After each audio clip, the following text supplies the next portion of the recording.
1930s filter trend tutorial. Do you want to try the popular 1930s trend on TikTok and find out how you would look as if you lived in the 1930s? Watch the rest of the video to find out how. Open the TikTok app. Click on the search button in the top right corner. In the search field, type 1930s filter and click on it.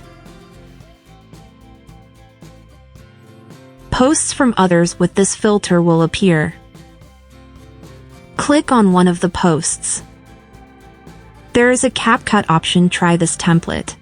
Click on it. Click on Use Template in CapCut.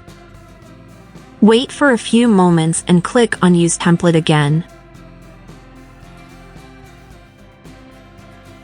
Select your photo from the gallery. Then click on Next. Wait for a few seconds and you'll get your photo from the 1930s.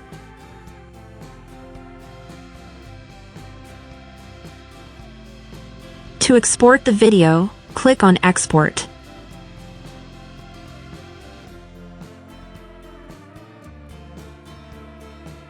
Let us know in the comments how you like this filter and follow for more tutorials.